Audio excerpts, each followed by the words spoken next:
राज्यघटनेचे शिल्पकार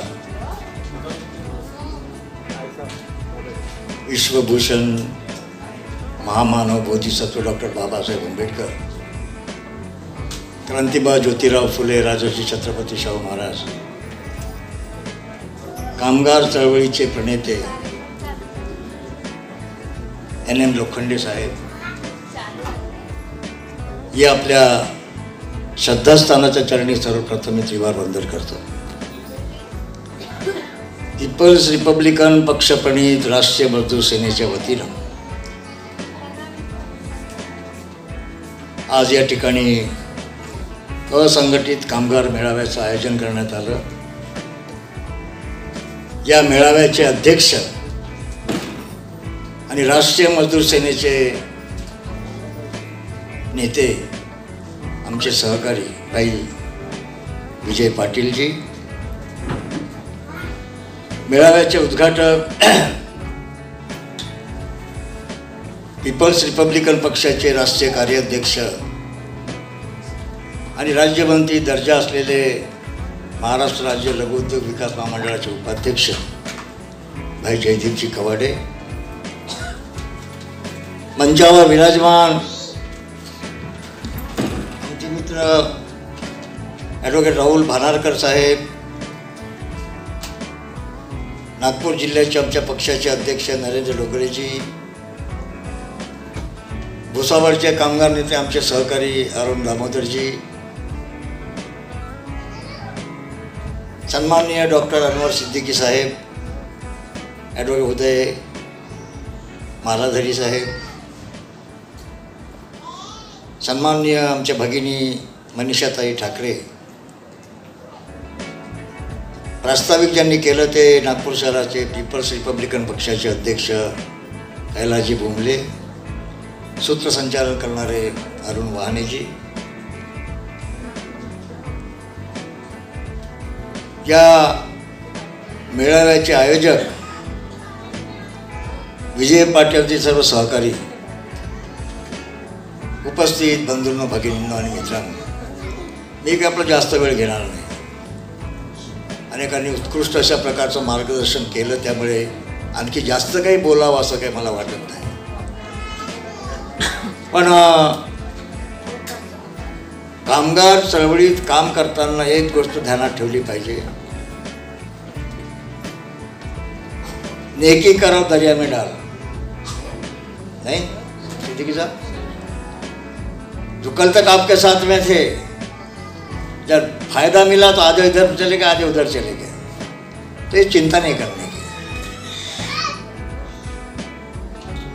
जो आते हैं उनका काम करो, जो नहीं आते उनको जय भीम करो, सलाम करो, खुश रहो, बोलो उनको, और कुछ और क्या कर सकते हैं. ये देश का सबसे बड़ा भाग्य यह है कि डॉक्टर बाबा साहब आंबेडकर ने इस देश के किसानों की, मजदूरों की जितनी फिक्र थी, शायद ही किसी को फिक्र. शेतकरी आत्महत्या करताय, शेतकऱ्यांनी आत्महत्या करू नये म्हणून डॉक्टर बाबासाहेब आंबेडकरांनी जो उपाय सुचवला त्याचा वापरच करत नाही. मजदूरों के आज जो हाल हुए हैं हम देख रहे हैं. बाबा साहब डॉक्टर आंबेडकर जी ने, जब वो नेहरू जी के मंत्रिमंडल में मजदूर मंत्री थे, तो जितने कायदे उन्होंने मजदूरों के फायदे के लिए बनाए, कल्याण के लिए बनाए, शायद किसी ने बनाए. और जो कायदे डॉक्टर बाबासाहेब आंबेडकरांनी कामगारांच्या कल्याणासाठी निर्माण केले होते,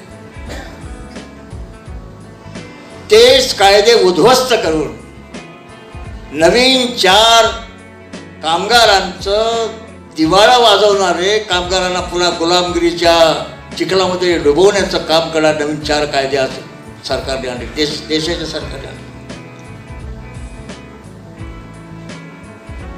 आपने ठीक ही कहा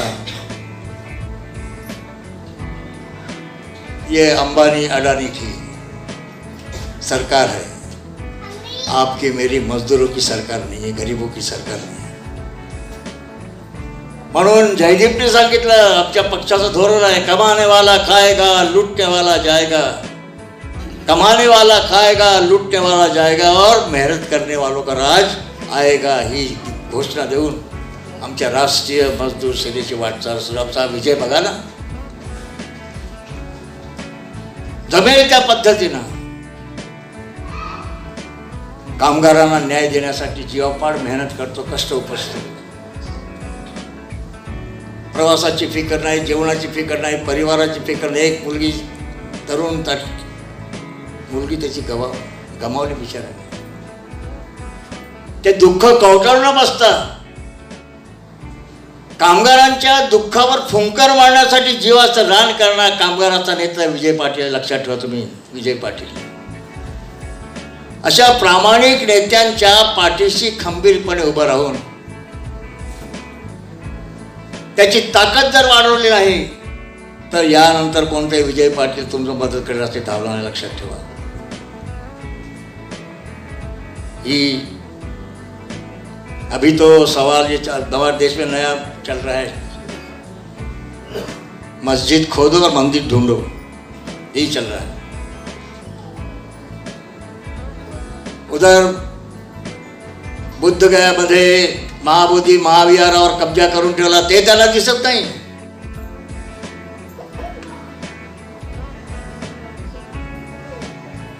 मस्जिद खोदून मंदिर शोधायचं सुरू आहे, पण आमच्या गरिबाचं दुःख दिसत नाही त्यांना, आमच्या कामगाराचं दुःख दिसत नाही त्यांना, आमच्या शेतकऱ्याचं दुःख दिसत नाही त्यांना. आमचा असंघटित कामगार या देशामध्ये एकूण कामगार संख्या त्याच्यापैकी 90% 92% कामगार असंघटित आहे. रोज सकाळी 9 वाजले की आमचे बेरोजगार कामगार बिचे ठियावर जातात. दादा ठियावर, ये ठिये को पकड़ो आज विजय, जहाँ जहाँ ठिये है मजदूर अपनी मजदूरी बेचने के लिए चौक पर जाके बैठते हैं. चला आपण ठिया म्हणतो, कामगाराचा ठिया. अनेक ठिये आहेत नागपूरमध्ये, वाट बघत असतात कुणीतरी येणे आम्हाला काम देईल. ही परिस्थिती.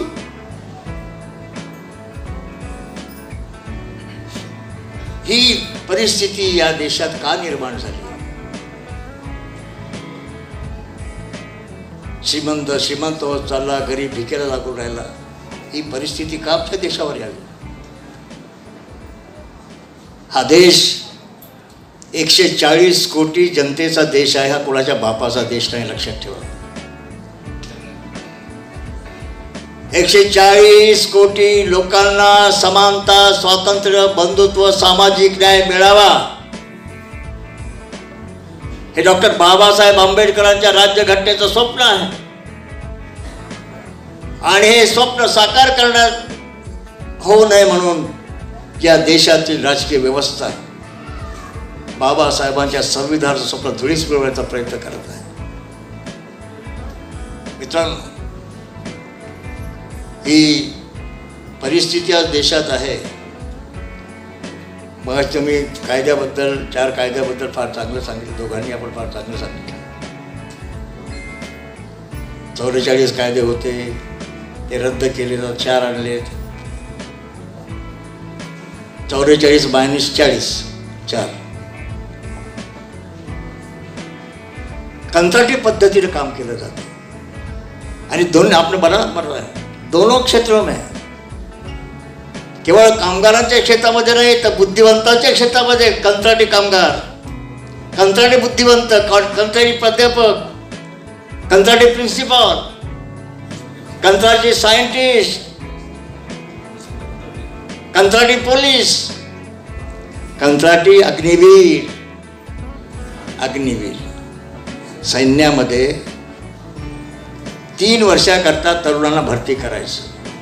3 वर्षाचं होतं, 4 वर्षाचं. आणि 4 वर्षानंतर संपले की ते बिचारे बाहेर.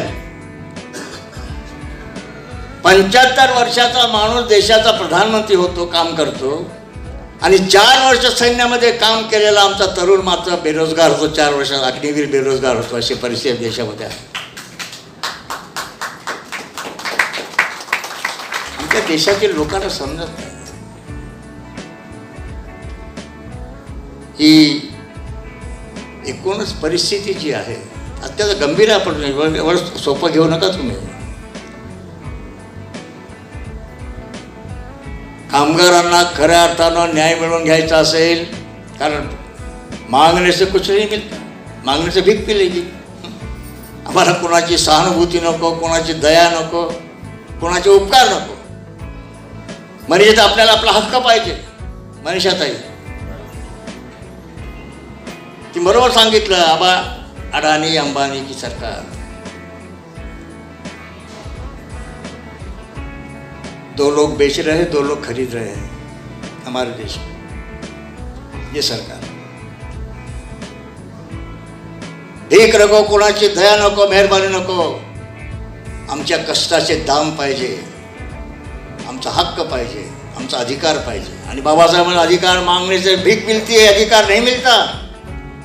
विजय ने भी बताया, मांगने से भीख मिलती, अधिकार नहीं मिलता.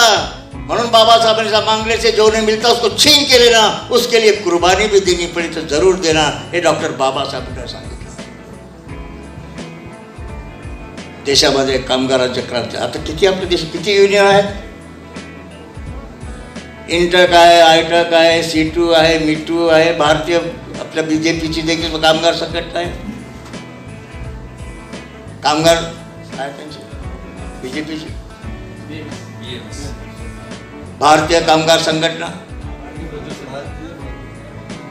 हे भारतीय जनता पक्षाची देखील आहे कामगारांची संघटना, कम्युनिस्टांची आहे आयटक, सीटू. या सर्व मोठमोठ्या पक्षांच्या मोठमोठ्या संघटना, कामगारांच्या संघटना. मला आश्चर्य गोष्टीचं वाटतं की आपण या 4 कायद्यांच्या विरोधात बोंबलून राहिलो इथे. हे आमचे मोठे मोठे जे देशभर ज्या कामगारांच्या संघटना पसरलेल्या आहेत ते काय करतात? जगभराई करतात का? हे का विचारताय कामगार नको त्यांना? विजयसारखा एक कामगारांचा नेता कामगार कायदे कसे, कामगारांना गुलाम बनवणारे कायदे कसे आहेत हे सांगण्यासाठी धडपड करतो, मेळावे घेतो, गावागावात फिरतो, कारखान्यात फिरतो. आणि या मोठ्या कामगारांच्या राष्ट्रीय पातळीवरच्या संघटना आहेत, ते केव्हा दिवे लावतील मला सांगा? हाही विचार झाला पाहिजे, हे कामगारांना समजलं पाहिजे. हा कोण आपला मित्र, कोण आपला शत्रू कोण? बाबासाहेब म्हणतात आपला मित्र कोण, आपला शत्रू कोण ही ओळखण्याची कुवत ज्याच्यात असते तो व्यक्ती उद्ध्वस्त झाल्याशिवाय राहत नाही. आपला मित्र कोण, आपला शत्रू कोण ही ओळखण्याची ताकद जर कामगारात असेल, आमचा कामगार उद्ध्वस्त झाल्याशिवाय राहणार नाही. आजपर्यंत उद्ध्वस्त होत गेला, ते उद्ध्वस्त होत राहील. हे थांबायला पाहिजे. म्हणून आमचे प्रयत्न आहे. मित्रांनो, आजच्या ह्या प्रसंगी आपण सर्व इतका वेळ या ठिकाणी थांबला. कंत्राटी कामगार मंत्रालयाचे कंत्राटी कामगार अधिकारी, कलेक्ट, तहसीलदार कंत्राटी आहे की नाही? आश्चर्य. आम्ही बोंबाबोंब केली तेव्हा कंत्राटी तहसीलदाराची अपॉइंटमेंट रद्द झाली. तहसीलदार, द कलेक्टर कंत्राटी येईल तिथे. आता एखाद्याला IAS झाल्याशिवाय केंद्राच्या का राज्याच्या मोठ्या पदावर जाता येतं, त्याला UPSCची IASची परीक्षा पास करावी लागते. पण दिल्लीच्या सरकारनं कोणत्याही प्रकारची परीक्षा न घेता 4 लोकांना IAS करून टाकलं. लॅटरल एंट्री, मागच्या दारानं, लॅट्रिनच्या दारानं लॅटरल एंट्री अशी एंट्री तरी करून काय चाललंय? मग ही आमची राष्ट्रीय पातळीवरच्या कामगारांच्या संघटना काय करतात हा विचारलं पाहिजे ना. आमच्या कामगारांनी विचारलं पाहिजे. विजयच्या मेहनतीला यश मिळालं. आमचे महाराष्ट्र राज्य दुग्ध विकास महामंडळाचा पर्दाफाश केला. कोराडीच्या थर्मल पॉवर स्टेशनमध्ये ठिय्या दिला. कोरोना काळामध्ये आंदोलन करू नका म्हणून लोक आपल्या घरात झोपलेले होते, दवाखान्यात होते, तोंडाला पट्ट्या लावून, नाकाला पट्ट्या लावून घराघरात लपलेले होते लोक. पण हा पठ्ठा विजय कोरोनाच्या उरावर उभा राहून कामगारांसाठी संघर्ष करत होता. हे विजय पाटील यांचं असे पाहिजे, नेता असा पाहिजे. आणि तुमची साथ जर विजयला मिळाली, राष्ट्रीय मजदूर सेनेला मिळाली, तर निश्चितपणे आमच्या असंघटित कामगारांचं संघटन मजबूत होईल. संघटन मजबूत झाला तर आपल्याला दाब विचारता येईल. आता हे तो एक नवीन कायदा आता येऊन राहिला म्हणे, जनसुरक्षा काय म्हणतात त्याला, महाराष्ट्र विशेष जनसुरक्षा कायदा. इतके कायदे आहेत, पुन्हा नवीन कायद्याची काय गरज आहे. त्या MP काय म्हणतात त्याला, सांगा 2-4 कायदे.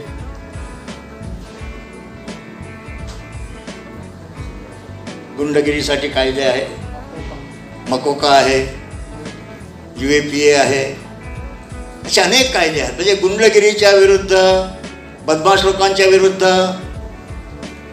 देशाच्या विरुद्ध बोलणाऱ्या लोकांच्या विरोधामध्ये कायदे आहेत, सगळे कायदे. ह्या नवीन कायद्याची काय गरज आहे. बरोबर सांगितलं तुम्ही. याची देखील जाणीव महाराष्ट्रातील, देशातील लोकांना झाली पाहिजे. आज तुम्ही सरकार विरुद्ध बोललं की तुम्ही देशद्रोही. सरकार विरुद्ध, सरकारच्या धोरणाविरुद्ध बोललं तरी देशद्रोह ठरतो. पटपट चालेल. त्या विरा साथीदारच्या मिसेसचं उदाहरण सांगितलं आपण. एका कार्यक्रमात ती बोलली नाही बिचारी, ती फक्त कार्यक्रमाला गेली तर तिच्यावर अशा प्रकारचा गुन्हा दाखल करण्यात आला. म्हणजे बोलण्यावर बंदी, चालण्यावर बंदी, ऐकण्यावर बंदी. उद्या एखादा कायदा हागण्यावर बंदी, मुतण्यावर बंदी. हा कायदा एवढाच बाकी राहील नाही, एवढा बाकी आहे ना. बाकी सर्वच कायदे काय ही हा गंभीर प्रश्न आहे, हसण्यासारखा नाही. तुम्ही हसांना बोलत नाही. असे कायदे तुम्ही काढले, आता तेवढंच बाकी राहील, ते काढून टाका. म्हणजे आम्ही तुमच्या घरी येऊ, मग तुमच्या मंत्रालयामध्ये येऊ, नाही का. ही आणि लोकप्रतिनिधी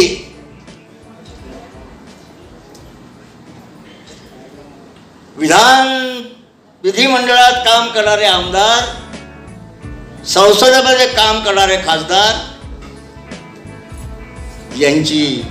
यांचे वेतन तर वाढून जातात, काही न करता चुपचाप वाढून जातात. आणि कामगारांनी जर वेतनवाढ मागितली, कामगारांनी जर मजुरी मागितली, तर त्याला माझा धुतकारलं जातं, हेटाळलं जातं, त्यात छळ केला जातो. या देशातील कामगारांची गुलामगिरीतून कामगारांची मुक्ती करण्याचं काम जर पहिल्यांदा कोणी त्या देशामध्ये डॉक्टर बाबासाहेब आंबेडकरांनी केलं. भांडवलदारांच्या, पुंजीपतीच्या, कारखानदारांच्या गुलामगिरीतून कामगारांना मुक्त करण्याचं काम जर कोणी केलं, डॉक्टर बाबासाहेब आंबेडकर. किती कामगार मानतात ही गोष्ट. आमच्या देशामध्ये दुर्दैवानं सांगा, आमच्या देशामध्ये बापाला बाप पाडायची शरम वाटते, अशी परिस्थिती आमच्या देशामध्ये. असं कसं चालेल मला सांगा वकील साहेब. या देशातील तमाम शोषितांनी, पीडितांनी, कामगारांनी, शेतकऱ्यांनी, शेतमजुरांनी, कष्ट करणाऱ्या लोकांनी आपला एकमात्र नेता जर डॉक्टर बाबासाहेबांना मानला, या देशाचं परिवर्तन होऊन जाईल, देशाचा विकास होऊन जाईल. या देशाचं चित्र बदलण्याची ताकद बाबासाहेबांच्या विचारामध्ये आहे. नेमकं त्याच्या विरोधातच आपल्या देशात काम सुरू आहे. या ठिकाणी ही जाणीव करून देण्यासाठी विजयजी आपण हा मेळावा आयोजित केला. केंद्र सरकारने शेतकऱ्यांच्या पुन्हा गुलाम बनवण्यासाठी जी साजिश केली हे 4 कायदे आहेत.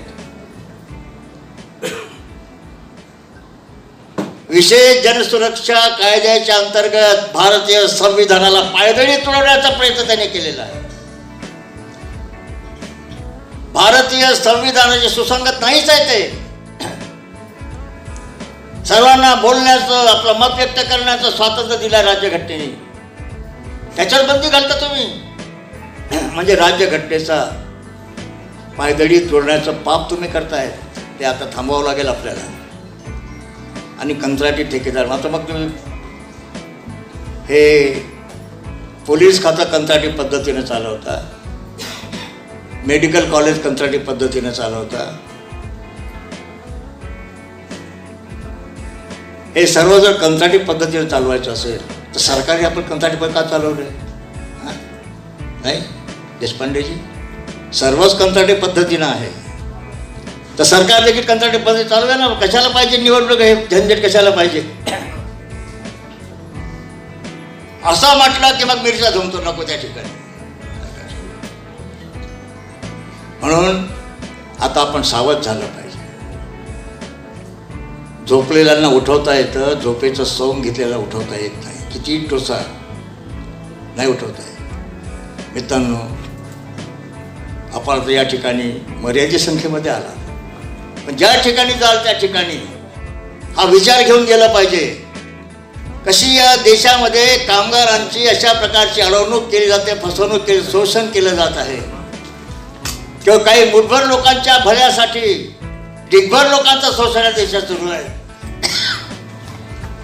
हे तुम्ही सर्वांना सांगितलं पाहिजे. हा जो येणारा कायदा आहे विशेष जनसुरक्षा कायदा, हा कसा आपल्याला पुन्हा गुलामगिरीच्या चक्रामध्ये घेऊन जाणार आहे आपण लोकांना सांगितलं पाहिजे. कंत्राटी पद्धती टोटली बंद झाली पाहिजे.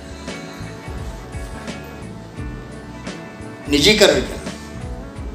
सरकारी उद्योगांचं निजीकरण, खाजगीकरण. आता विद्यापीठे खाजगी आलेत, शाळा खाजगी आल्यात,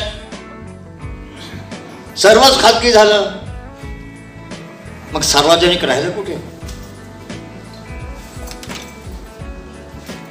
सरकार, केंद्र सरकारने, राज्य सरकारने सरकारी उद्योगांचं खाजगीकरण केलं, खाजगी क्षेत्रात देऊन टाकलं, विकून टाकलं.